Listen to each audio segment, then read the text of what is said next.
Welcome to math forest numerical analysis chapter 9th lecture 4th। आज हम करेंगे order of convergence of regular falsi method and secant method. तो हमारे पास first of all हम definition कर लेते हैं order of convergence of an iterative process कि जो भी हमारे पास इटरेटिव प्रोसेस होते हैं जैसे रेगुलर फाल्सी मेथड हो गया, न्यूटन रैप्सन मेथड हो गया, इन सब का जो ऑर्डर ऑफ कन्वर्जेंस है उसकी डेफिनेशन क्या है। Let alpha be the root of equation fx and ei the small quantity by which xi differs from alpha। मान लिया जाए कि मान लो कि हमारे पास कोई fx था, यहाँ पे मुझे कोई अल्फा मिल रहा था, ये मेरा एक्चुअल रूट है इस इक्वेशन का fx का। यहाँ कोई अप्रोक्सीमेशन रूट आ रहा है हमारे पास xi, तो वो कितनी दूरी पे है अल्फा से उसे हम नाम दे देंगे ei का। ये हमारी एक एरर हो गई जो हमारी ith अप्रोक्सीमेशन पे आई है कि हमारे पास क्या हुआ कि अल्फा रूट था, xi for approximation i, ith approximation i, तो जो ith अप्रोक्सीमेशन आई है वो एक्चुअल रूट से कितनी दूरी पे है, वो जो गैप है उसे हमने ei का नाम दिया है, जो कि एरर है हमारे पास ith अप्रोक्सीमेशन पे। ऐसे ही अगर हमारे पास यहाँ पे ith प्लस 1th अप्रोक्सीमेशन होता है, xi प्लस 1 अप्रोक्सीमेशन होता है, वो यहाँ पे भी हो सकता है। वो ऑब्वियस है कि पास ही होगा क्योंकि जितनी ज़्यादा अप्रोक्सीमेशन तक हम जाएंगे तो हम रूट के क्लोज ही जाते हैं। तो ये वाला हमारे जैसे एक्स आई प्लस 1 होता है, तो इनका बीच का गैप क्या हो जाता है, ई आई प्लस 1। क्योंकि हमारे पास जो होता है जैसे जैसे हम अप्रोक्सीमेशन में बढ़ते रहते हैं वैसे वैसे हम रूट के करीब जाते हैं, तो इसलिए हमारा एक्स आई प्लस 1 यहाँ पे होगा, जो कि डिफरेंस कितना है इनके बीच में, ई आई प्लस 1, ये हमारा एरर हो जाएगा जो कि अल्फा से एक्स आई प्लस 1 की दूरी को बताता है। अब हमारे पास क्या हो गया, ये चीज हमने डिफाइन कर दी कि ये क्या है। इसके बाद में हम आते हैं the order of convergence of iterative process is P. हम कह रहे हैं कि जो order of convergence iterative process का वो p है, और p क्या है, कोई लार्जेस्ट नंबर है such that limit i tends to infinity e i plus 1 divide by e i की power p less than equal to k, और k हमारा कोई फाइनाइट नंबर होगा। मतलब कि अगर हमारा ऑर्डर ऑफ कन्वर्जेंस एग्जिस्ट कर रहा है किसी भी इटरेटिव प्रोसेस का, ऑब्वियस है एग्जिस्ट करता होगा, वो हमें निकालना है कि कितना होगा, तो वो इससे हो, मतलब ये हमारी कंडीशन है उसकी कि वो इसे सेटिस्फाई करेगा। मतलब limit i tends to infinity e i plus 1 by e i की power less than equal to k। मतलब e i प्लस 1 क्या था, एरर थी हमारी कहाँ से लेके, अल्फा से लेके x i प्लस 1 तक की, और e i क्या थी, एरर थी हमारी अल्फा से लेके x i तक की। तो हमारे पास ये दोनों एरर थी, उसका उनका रिलेशन इस तरीके से होगा कि वो कोई फाइनाइट नंबर से छोटा होगा।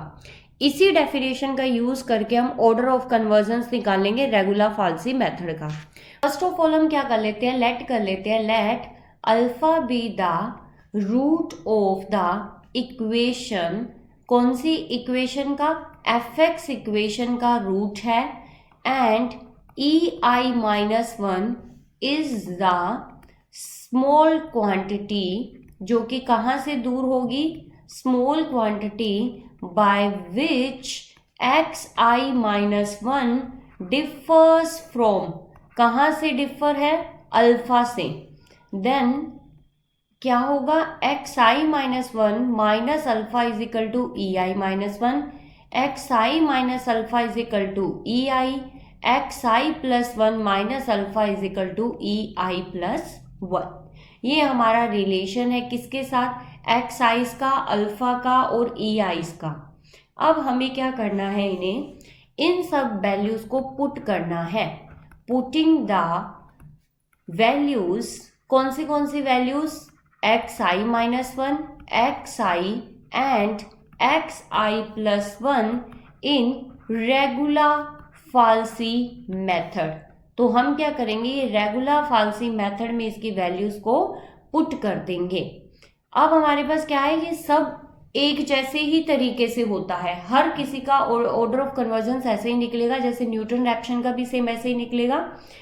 हम इनकी वैल्यूज इनके फॉर्मूले में पुट किया करेंगे, जैसे X I plus 1 is equal to x I minus 1 minus x I minus one divide by F of x I minus F of x I minus one into F of x I minus one. इस फॉर्मूले को हम simplify कर लेते हैं। यहाँ से हम एलसीएम लेते हैं x I minus one into F of x I minus F of x I minus one हमारे पास, और यहाँ पे माइनस में x I minus one into F of x I minus one और divide by F of x I minus F of x I minus one. यहाँ पे हमारे पास एक्स आई और f of x I minus one और यहाँ पे x I minus one F of x I minus one. यहाँ minus का होगा, यहाँ प्लस का होगा, कैंसिल आउट हो जाएगा और जो बचा हमारे पास वो बचा x I minus one F of x I minus x i f of x I minus one divide by F of x I minus में F of x I minus one. ये हो गया हमारे पास न्यू रेगुलर फाल्सी मेथड है, जो iterative method था। दो तरीके से हम लिखते होते हैं, एक इस तरीके से लिखते होते हैं, एक इस तरीके से लिखते होते हैं। तो हम यहाँ पे इसमें वैल्यूज पुट करेंगे। तो हमने वैल्यू पुट की X I plus one is equal to E I plus one plus alpha, X I is equal to E I plus alpha and x I minus one is equal to E I minus one plus alpha. ये values हम जो given formula है उसमें put कर रहे हैं। तो x आई plus one की जगह आया e I plus one plus alpha is equal to x I minus one की जगह आया e I minus one plus alpha f of E I plus alpha minus में ई आई plus alpha f of E I minus one plus alpha divide by F of E I plus alpha minus F of E I minus one plus alpha. ये हमारे पास आ गया। अब हम right hand side को solve कर रहे हैं। ई आई minus one F of E I plus alpha plus में alpha f of E I plus alpha minus में ई आई f of E I minus one minus में alpha f of E I minus plus alpha भी आएगा यहाँ, और e I minus one plus alpha divide by F of E I plus alpha minus F of E I minus one plus alpha. अभी तक हमने कुछ नहीं किया, इन दोनों की मल्टीप्लाई की है, इन दोनों की मल्टीप्लाई की है। अब हमारे पास क्या आ जाएगा यहाँ पे, यहाँ देखो अल्फा वाली टर्म और अल्फा वाली टर्म को हम एक साइड रखते हैं, बाकी दोनों टर्म को एक साइड रखते हैं। तो ई आई minus one F of E I plus alpha minus e I f of E I minus one plus alpha. यहाँ पे हमने अल्फा को कॉमन ले लिया, हमारे पास बचा F of E I plus alpha minus F of E I minus one plus alpha divide by F of E I plus alpha minus F of E I minus one plus alpha. अब हम क्या करते हैं, दोनों को अलग अलग divide कर देते हैं। ई आई plus one plus alpha is equal to आपके पास क्या है, यहाँ पे जो आपके पास आया था वो आया था e I minus one F of E I plus alpha minus e I f of E I minus one plus alpha divide by F of E I plus alpha minus F of E I minus one plus alpha, और यहाँ पे plus में alpha into F of E I plus alpha minus F of E I minus one plus alpha divide by F of E I plus alpha minus F of E I minus one plus alpha. ये दोनों same है, cancel out हो जाएगा। तो ई आई plus one plus alpha is equal to E i, यहाँ पे ई आई minus one F of E I plus alpha minus e I f of E I minus one plus alpha divide by F of E I plus alpha minus F of E I minus one plus alpha plus alpha. Alpha से alpha क्या हो जाएगा, cancel. हमारे पास आया e I plus one is equal to E I minus one F of E I plus alpha minus e I f of E I minus one plus alpha divide by F of E I plus one minus F of E I minus one plus alpha. अब हमारे पास बहुत ज़्यादा simplify हो गया है ये। अब हमारे पास वैल्यूज रहती है फंक्शंस की। हमारे पास डिनोमिनेटर में भी फंक्शन है और डिनोमिनेटर में भी फंक्शंस है। तो फर्स्ट ऑफ ऑल हम डिनोमिनेटर को सॉल्व कर लेते हैं। तो कैसे सॉल्व करेंगे? नाउ एक्सपेंडिंग, अब हम क्या चीज एक्सपेंड कर रहे हैं? F of alpha plus E I and F of alpha plus E I minus one. किसके थ्रू? By Taylor's method. जो टेलर्स थ्योरम है ना हमारे पास, इसके थ्रू हम क्या कर देते हैं, इसे एक्सपेंड करेंगे। तो हमारे पास जो न्यूमरेटर था वो क्या था हमारे पास? जहाँ लास्ट जो हमने इक्वेशन ली है इसको हम इक्वेशन 1 का नाम दे देते हैं। जो हमारी इक्वेशन 1 थी इसमें दैट इज क्या आ गई हमारे पास? E I minus one F of alpha plus E I minus e I minus one F of alpha plus E I minus one. तो हम क्या करते हैं, यहाँ पे ब्रैकेट में एक बार वो लिख देते हैं टेलर्स मेथड यहाँ पे, बिकॉज टेलर्स मेथड हम रिवाइज कर लेते हैं। एक्स नोड प्लस एच होता है जिसमें हमारे पास क्या आता है? F of x node plus H F dash x node plus H square by 2 factorial F double dash x node and so on आपका चलता रहता है।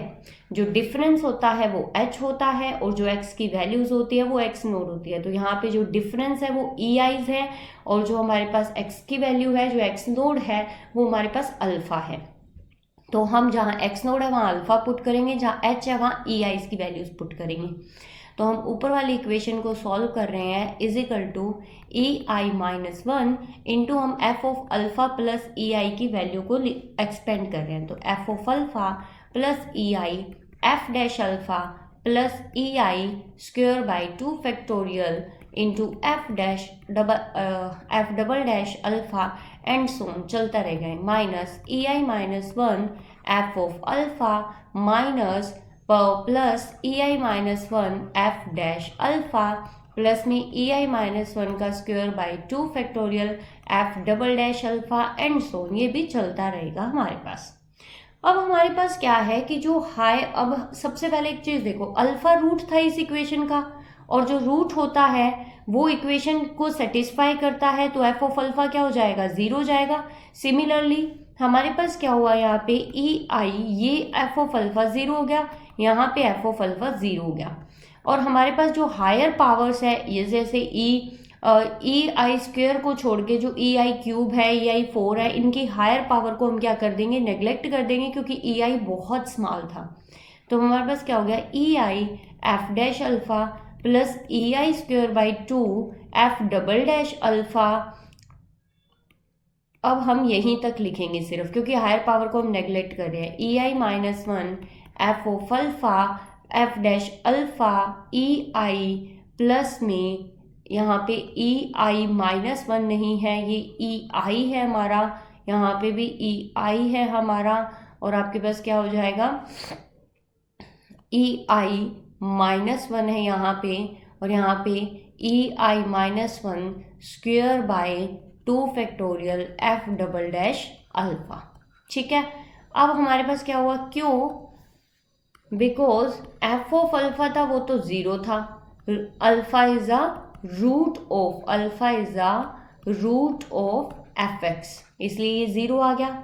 दूसरा ई आईज है जो हमारे पास, ई आईज स्मॉल है, देयरफॉर टर्म्स, जो टर्म्स है हमारे पास कंटेनिंग कौन सी चीज़ों को कंटेन कर रही है? E I cube, E I minus one cube and so on, उनको हम क्या करेंगे? Higher term and higher terms है जो हमारे पास, हायर डिग्री की जो टर्म्स हैं उनको हमने क्या कर दिया?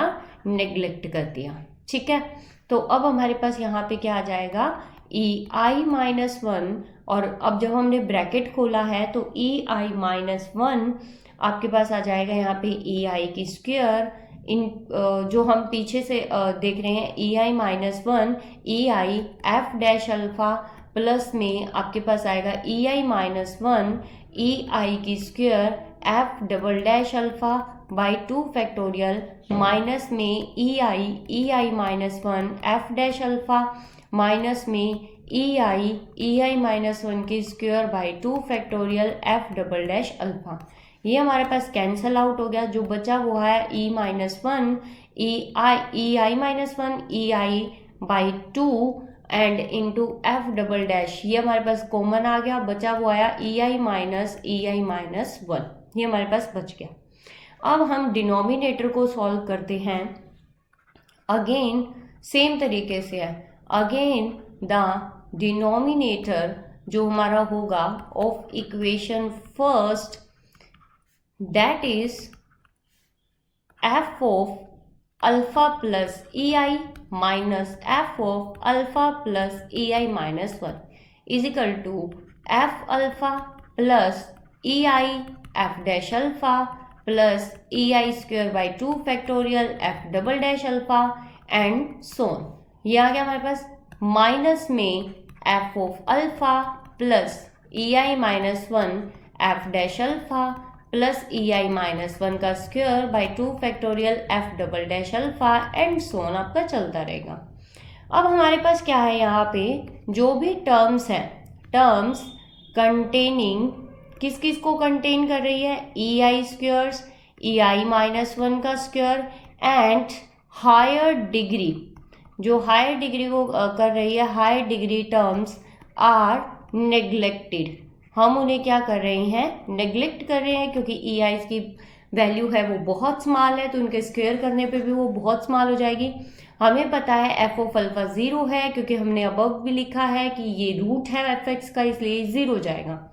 बचा मेरे पास क्या है, E I F dash alpha minus में ई आई minus one F dash alpha, जो कि हमारे पास एफ डैश अल्फा कॉमन आ गया, अंदर बचा ई आई माइनस वन। अब हम क्या करते हैं, इनकी वैल्यू पुट कर देते हैं, जहां हमने ई आई प्लस वन की इक्वेशन बनाई थी, तो हमने क्या किया है, इनका यूज़ किया है। इस इक्वेशन को हम नाम दे देते हैं इक्वेशन नंबर सेकंड, और इसको हम इक्वेशन नंबर थर्ड का नाम दे देते हैं। और जो हमने सॉल्व की थी वैल्यूज़, यहाँ पे जो हमने ई आई इसकी फॉर्म में सॉल्व की है इस वैल्यू को, इस इक्वेशन को हमने वन का नाम दिया था, तो इक्वेशन वन में हम सारी वैल्यूज़ को क्या कर देते हैं, पुट कर देते हैं। पुट द वैल्यू ऑफ किस किस की value of equation second and third in equation first में पुट कर दो। तो ई आई plus one is equal to E I minus one E I minus one E I minus of E I minus one F double dash alpha divide by E I minus one into F dash alpha. तो ये हमारे पास cancel out हो जाएगा, same value है, बचा और divide by two था, हमारे पास टू फैक्टोरियल था जो कि टू ही होता है। तो ई आई minus one E I into F double dash alpha by two F dash alpha. अब एक बात बताओ, किसी भी इक्वेशन में हम जब उसकी पर्टिकुलर वैल्यू पुट कर देते हैं, अल्फा हमारा एक पर्टिकुलर रूट आ गया था जिसको हमने फंक्शन में पुट किया, तो वो कांस्टेंट वैल्यू देगा। ऐसे ही अगर हम डेरिवेटिव में पुट करते हैं, डबल डेरिवेटिव में पुट करते हैं, तो वो कांस्टेंट वैल्यू देगा हमें। तो हमारे पास क्या हो गया, ये जो वैल्यू है, ये वाली वैल्यू, ये कांस्टेंट की वैल्यू है, तो हमने इसे पुट कर दिया where F double dash alpha to F dash alpha is equal to K, and K क्या है हमारा, कोई कांस्टेंट है। अब क्या करना है, हमें इसे सॉल्व करना है, तो हम ऑर्डर ऑफ कन्वर्जेंस की डेफिनेशन यूज करते हैं। Let P be the order of, क्या है ये, ऑर्डर ऑफ कन्वर्जेंस है किसकी, देन जो हम रेगुलर फॉल्सी मेथड कर रहे हैं उसकी, हम मान के चलें कि P मेरी ऑर्डर ऑफ कन्वर्जेंस है, तो क्या होगा, E I plus one by E आई की power P less than equal to कोई भी फाइनाइट नंबर होगा, मतलब लेस देन इक्वल टू कोई भी फाइनाइट नंबर है जिसे मैंने यहाँ C दे दिया। अभी less than equal to C है, मैंने मान लिया कि ये C से छोटा कोई K डैश के इक्वल है, तो that is E I plus one E आई की power P is equal to K dash है, where K dash is a finite. K dash क्या है, मेरे पास फाइनाइट है। ये हम ऑर्डर ऑफ कन्वर्जेंस निकाल रहे हैं, इसलिए ऑर्डर ऑफ कन्वर्जेंस को हमने यूज किया है। तो अब एक चीज नोट करो, यहाँ पे जो मेरे पास इक्वेशन गिवन थी उसका किस किस के साथ रिलेशन आया है। इस इक्वेशन को अगर हम और सिंप्लीफाई करें तो ई आई plus one is equal to E I minus one E I into के हो गया। मुझे ei-1, ei और ei+1 को एक ही वेरिएबल में चाहिए, चाहे तो वो ei में आ जाए, चाहे वो ei+1 में आ जाए, चाहे वो ei-1 में आ जाए। हमें पता है ऑर्डर ऑफ कन्वर्जेंस में क्या होता है कि जो ei+1 होता है उसका रिलेशन होगा ei के साथ और ei-1 का रिलेशन होगा ei के साथ, मतलब दोनों का रिलेशन ei के साथ है। तो हम ऑर्डर ऑफ कन्वर्जन से ei+1 की वैल्यू निकाल लेते हैं जो कि है k' ei की पावर p और साथ में ei यहाँ पे ei डिवाइड बाय ei-1 की power p is equal to k' हो जाएगा, क्योंकि ऑर्डर ऑफ कन्वर्जेंस अगर रेगुलर फाल्से का है तो वो हर किसी के लिए सेटिस्फाई करेगा। तो हमारे पास हर एक एरर वाले के लिए सेटिस्फाई करेगा, मतलब जो भी हम डिस्टेंस ले रहे हैं उसके लिए। तो ei-1 की power p is equal to k'। तो यहाँ से मुझे ei-1 की वैल्यू चाहिए in the form of ei। तो ei is equal to k' ei-1 की पावर p। मुझे ei-1 की वैल्यू चाहिए तो हमें क्या करना पड़ेगा, बोथ साइड 1/p करना पड़ेगा। उससे पहले हम k' को इस साइड लेके आएंगे। तो ei divide by k' is equal to ei-1 की पावर p। अब हम बोथ साइड 1/p करते हैं तो ei divide by k' power आएगी 1/p is equal to ei-1। मेरे पास एक तो ये इक्वेशन हो गई, एक मेरे पास ये इक्वेशन हो गई। इसको मैं नाम जो हमारे पास ऊपर इक्वेशन थी इसको मैंने नाम दिया है इक्वेशन नंबर 4, इसको मैंने नाम दिया इक्वेशन नंबर 5 और इसको मैंने नाम दिया इक्वेशन नंबर 6। मतलब use the equation 5 and 6 in equation 4 हम इसमें यूज कर देते हैं। तो ei+1 की जगह आ जाएगा ei की power p into k' is equal to आपके पास k एज इट इज रहेगा। ei-1 की जगह आपके पास क्या आ जाएगा, यहाँ पे ei बाय k' की पावर 1/p इंटू ei आ जाएगा आपके पास। तो अब आप क्या करते हो, यहाँ पे ei की power p into k' is equal to k/k' की पावर 1/p और इंटू ei की पावर 1/p+1, क्योंकि बेस सेम होता है तो पावर्स क्या हो जाती है, ऐड हो जाती है। तो हम k और k' को इस तरीके से चूज करेंगे, choosing k and k' such that k' is equal to k/k' 1/p के इक्वल आ जाए। ठीक है, अगर ये इक्वल आ गया तो मेरी इक्वेशन 7 है वो किसके इक्वल हो जाएगी, देन इक्वेशन 7 है बिकम कैसे हो जाएगी आपको देखने में, ei की power p is equal to ei 1/p+1। अब बेस से मैं दोनों की कब इक्वेशन इक्वल होती है, जब इनकी पावर्स भी इक्वल होंगी। तो इनकी power p is equal to 1/p+1 आ जाएगी, जो कि हुआ p² minus p-1 is equal to 0। ये क्वाड्रेटिक इक्वेशन है जिसका रूट हम निकाल लेते हैं। तो p is equal to 1 + -√1 - 4 divide by 2 is equal, यहाँ पे आपके पास 1 + 4 आएगा क्योंकि यहाँ पे माइनस का है ना, माइनस माइनस प्लस हो जाता है। हमने फॉर्मूला लगाया है -b + -√b² - 4ac/2a, ये वाला फॉर्मूला लगाया हम क्वाड्रेटिक इक्वेशन का, जो कि क्वाड्रेटिक इक्वेशन है ax² + bx + c is equal to 0। तो यहाँ पे हमें मिला 1 ± √5/2। तो हमारे पास जो दो, एक पॉजिटिव वैल्यू आएगी एक नेगेटिव वैल्यू आएगी। तो जो पॉजिटिव वैल्यू है वो हमारा क्या होता है, ऑर्डर ऑफ कन्वर्जेंस है, क्योंकि हमें लार्जर वैल्यू लेनी है p की। टेकिंग पॉजिटिव साइन, हम क्या कर रहे हैं, पॉजिटिव साइन को हम ले रहे हैं और we have p is equal to 1.618, जो कि हमारा क्या है, ऑर्डर ऑफ कन्वर्जेंस है। The order of convergence of regular falsi method is, regular falsi method का ऑर्डर ऑफ कन्वर्जेंस क्या है, 1.618। सेकेंड का भी बिल्कुल सेम होता है। अब हम क्या कर रहे हैं, सेकेंड मेथड कर रहे हैं। तो हमारे पास सेकेंड मेथड में क्या है, सेकेंड मेथड का पहले हम थोड़ा सा प्रोसेस जान लेते हैं किस तरीके से काम करता है। सेकेंड मेथड में हम ग्राफिकली वैसे ही जाएंगे जैसे हम रेगुलर फाल्सी में गए थे कि स्ट्रेट लाइन से हम काम करेंगे। सबसे पहले हम 2 पॉइंट ढूंढेंगे, एक एक्स नोड हो गया, एक x1 हो गया, जो अपोजिट साइंस के होंगे और उसे स्ट्रेट लाइन से ज्वाइन कर देंगे। पहला स्टेप बिल्कुल सेम होता है। उसके बाद में हम क्या करते हैं, इसको प्रोसेस को चेंज कर देते हैं कि उसके बाद जो भी हमारे पास इंटरवल आएंगे उसकी कोई गारंटी नहीं है कि उसमें रूट लाई करेगा या नहीं करेगा, क्योंकि हम साइन को बिल्कुल ही निग्लेजिबल कर देते हैं, हम साइन मैटर ही नहीं करते हैं। उसके बाद हम फॉर्मूले में वैल्यूज पुट करते रहते हैं। तो ये क्या कहता है, in this method the graph of the function is also approximated by the straight line joining the 2 points x node f of x node and x1 f of x1 in the neighborhood of the roots, but at each iteration it is not necessary that the interval must contain the root। क्यों कह रहा है कि each iteration में जरूरी नहीं है कि वो रूट को कंटेन करेगा, क्योंकि हम पहली जो इटरेशन है उसमें सिर्फ ध्यान दे रहे हैं कि एक्स नोड और x1 पे जो फंक्शन की वैल्यू है वो अपोजिट साइन क्या है। उसके बाद में जो भी हमारे पास अप्रोक्सीमेशन आएगी उसमें हम फंक्शन की वैल्यू को चेक नहीं करेंगे कि पॉजिटिव है नेगेटिव, बस हम चलते रहेंगे। तो जो जनरल फॉर्मूला है रेगुलर फाल्सी और सेकंड मेथड का डिटो सेम है, क्योंकि ये भी स्ट्रेट लाइन इक्वेशन से बना है और वो भी स्ट्रेट लाइन इक्वेशन से बना था। फॉर्मूला है xi + 1 = xi - 1 - xi -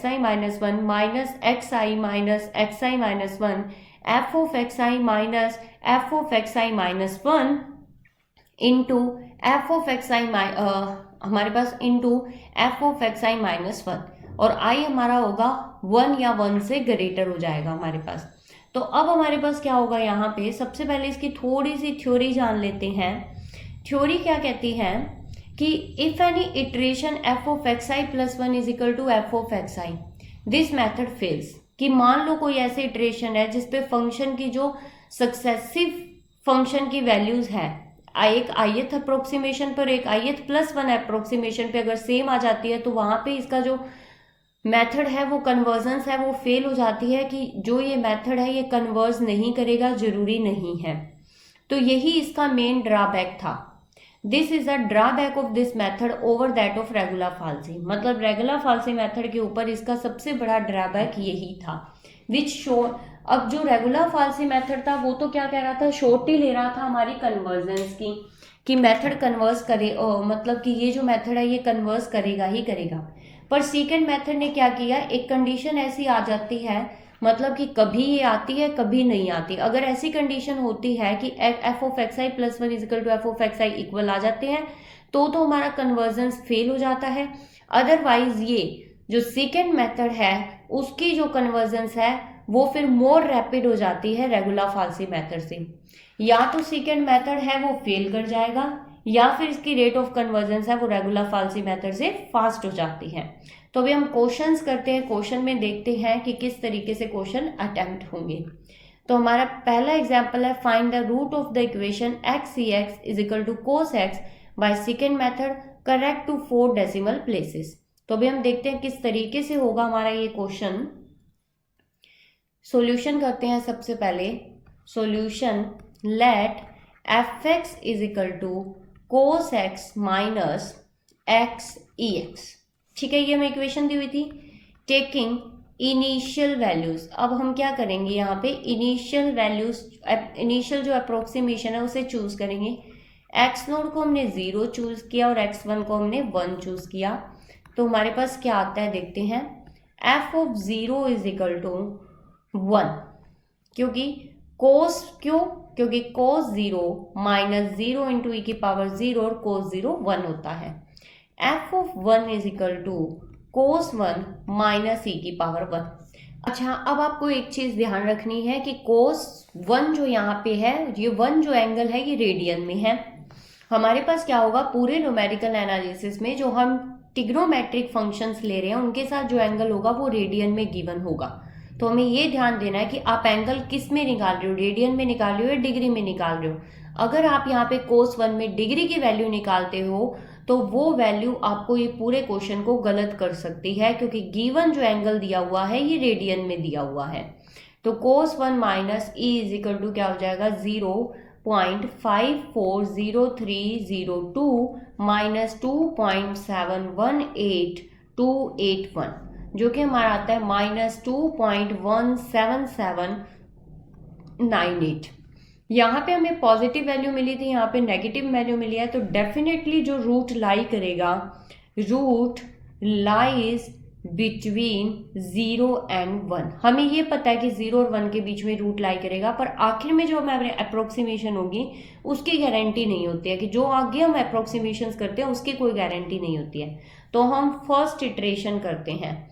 तो हमने क्या किया, इटरेशन फर्स्ट किया, तो जो गिवन मेरा फॉर्मूला था xi plus 1 is equal to xi minus 1 minus xi minus xi minus 1 f of xi minus f of xi minus 1 into f of xi minus 1। हमने i को यहाँ पे 1 पुट किया, तो मुझे मिला x2 is equal to x node minus x1 minus x node f of x1 minus f of x node into में f of x node. हमारे पास आया 0 minus 1 minus 0 divide by minus 2.17798 minus 1 into 1 is equal to आपके पास क्या आ जाएगा यहाँ पे 1/3.17798 इज इक्वल टू 0.3147467। ये वैल्यू आ गई। इस पे हमें फंक्शन की वैल्यू चेक करनी है। f of x2 is equal to f of 0.31467 is equal to 0.51986। ये हमारी वैल्यू आ गई। अब हमें निकालनी है सेकेंड इटरेशन। सेकेंड इटरेशन हमारे पास क्या है, सेकेंड इटरेशन हमारे पास क्या है, x3 is equal to x1 minus x2 minus x1 f of x2 minus f of x1 into f of x1। यहाँ पे आ जाएगा 1 माइनस 0.31467 माइनस 1 अपॉन में 0.51986 plus 2.17798 into minus 2.17798 is equal to 0.44673। तो हमारे पास f ऑफ x3 क्या आ गया, हमारे पास f of 0.44673 is equal to आए 0.20354। अब हमें क्या करना है, थर्ड अप्रोक्सीमेशन निकालनी है, क्योंकि फर्स्ट अप्रोक्सीमेशन और सेकंड अप्रोक्सीमेशन काफ़ी दूर दूर आई है, तो हमें थर्ड अप्रोक्सीमेशन निकालनी है। थर्ड इटरेशन क्या होगी हमारे पास, थर्ड इटरेशन है x4 is equal to x2 minus x3 minus x2 f of x3 minus f of x2 into f of x2 is equal to 0.31467 minus 0.44673 minus 0.31467 divide by 0.20354 minus 0.51986 into 0.51986 is equal to 0.53171। ठीक है, अब हम इस पे function की value निकालेंगे। f of x4 is equal to f of 0.53171 जो कि आई है माइनस में 0.04294। ये हमारे पास वैल्यू आई है। तो अब हमारे पास देखना है कि जैसे हमारे पास वैल्यू आई थी, जो हमारे पास थर्ड अप्रोक्सीमेशन है उस पे वैल्यू आई है 0.44673। अब जो अप्रोक्सीमेशन आई है वो है 0.53171। अब हम देखते हैं कि इसके नियर आ रही है या इससे दूर आ रही है हमारे पास। तो हमने क्या किया, यहाँ पे फोर्थ इटरेशन किया।